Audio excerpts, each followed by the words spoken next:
ele existia fósforos de natureza de flexão. Tá? Um detalhe interessante, né?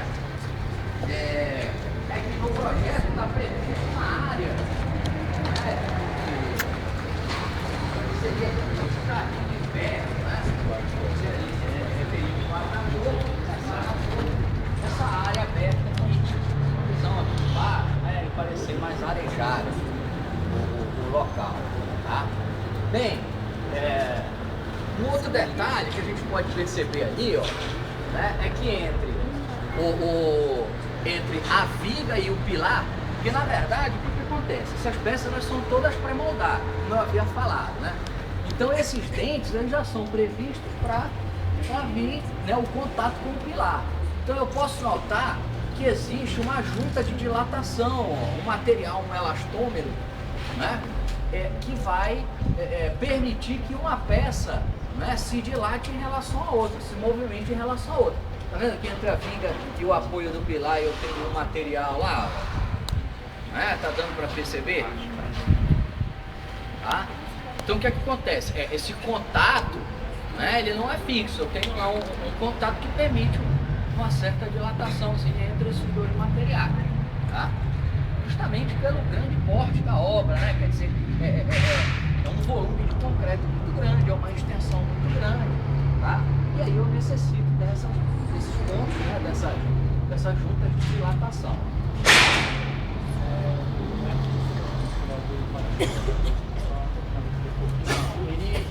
Rapaz, ele tem uma fixação embaixo da viga, tá? Parece que ela entra uma ferragem, depois ela completa com um material chamado grau. Tá? O grau é um concreto que tem propriedades expansivas, né? Ele tem uma resistência um pouco maior que o próprio concreto convencional, tá? Ele é um concreto especial, tá? Bem, outro dado interessante aqui desse galpão, né, é que a fundação ela foi feita toda em tubulão, tá? Então houve em algum momento na escavação desse tubulão descida de operário, né? Eu não me lembro mais das seções desses tubulões, mas a profundidade parece-me que era 8 metros, tá? Um outro detalhe interessante é que grande parte do solo, né, dessa área aqui onde vai ser construída essa edificação, grande parte desse solo foi trocada. Tá? Por quê? Porque esse solo ele não dava compactação. Por que isso acontece? Ele tem um aspecto parecido com a borracha, né? Então toda vez que o rolo ou qualquer maquinário de compactação tenta compactá-lo, ele não consegue se manter com o peso específico alto e o teor de umidade ótimo. Então foi preciso. Por que acontece isso? Quer dizer, é uma propriedade do argilo-mineral que contém dentro desse solo. Lá em mecânica de solos a gente vai ver isso, né? Que a parcela argila, né, do solo é uma parcela muito ativa, tá? Quimicamente. Bem, então em áreas dessa construção foi preciso remover esse solo, né, que era um solo que não dava compactação, e trocar por um outro tipo de solo e usar outros mecanismos para garantir a compactação. Afinal de contas, né, se eu não garantir essa compactação, eu posso ter problema no meu piso, principalmente aqui. Qual foi o solo usado? Bem, eu não sei especificar o tipo de solo porque eu não fui informado, tá? Mas foi outro solo para poder dar a compactação, tá? Bem, desculpa, eu nem me lembro mais o que eu estava falando. Isso é Ah, tá, o piso. O que acontece? Uma área dessa, né, que a gente vai ter trânsito de caminhão, principalmente lá atrás, né?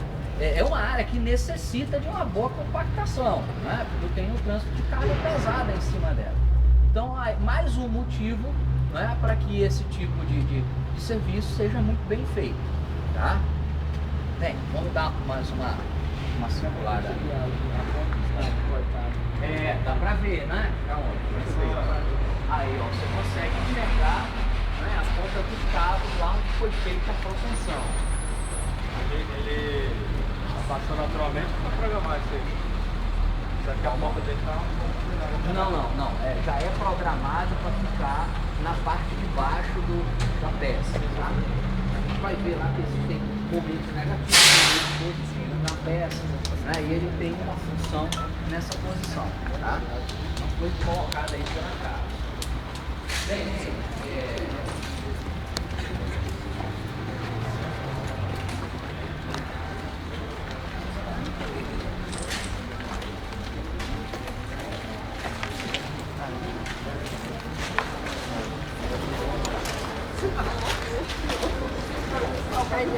Tem dois convidados.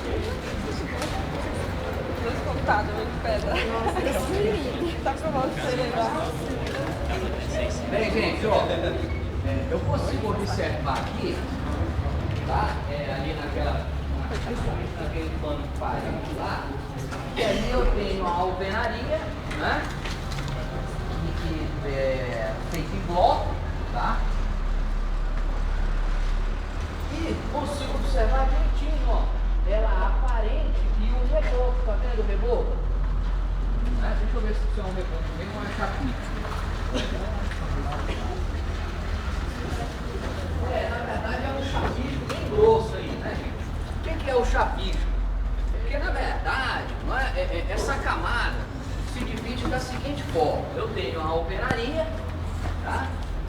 Depois da alvenaria eu tenho o chapisco, depois do chapisco o emboço e o reboco. O reboco e o emboço se misturam, né? Então na verdade eu tenho aqui a alvenaria, posteriormente o chapisco, e depois do chapisco vai ser feito o reboco.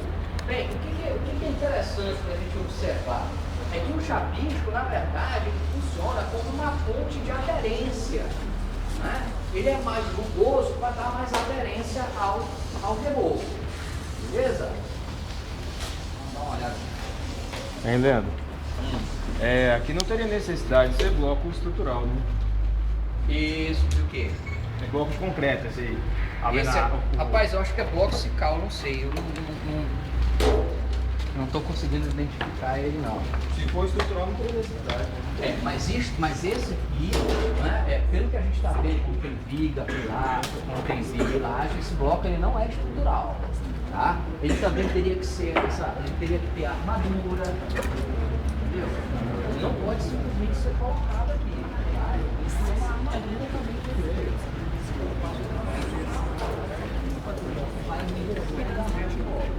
Bem,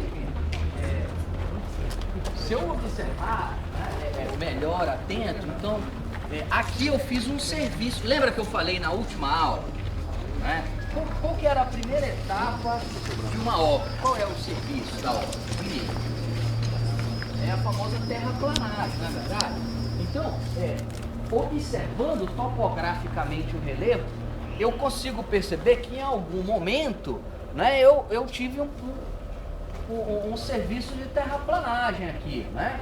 Quer dizer, ó, se eu observar até onde vai esse muro, né, lá atrás, eu tinha um talude. Aqui não está dando para ver, mas acho que lá vai dar para a gente ver.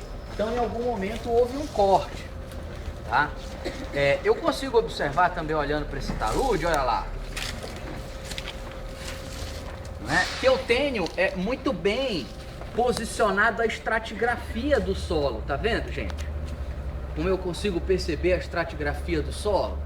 Ou seja, esse solo ele conserva até certo ponto características da rocha mãe que sofreu intemperismo e deu origem a ele, né? Então eu consigo perceber que esse solo, por exemplo, ele já não é um solo do tipo residual. Ele não é um solo do tipo transportado, ele é um solo do tipo residual, tá? Então eu consigo perceber que ele não foi transportado, porque ele é um solo do tipo residual. Pela própria topografia, formação topográfica, né, do talude e pelas características que ele apresenta, tá? Vamos dar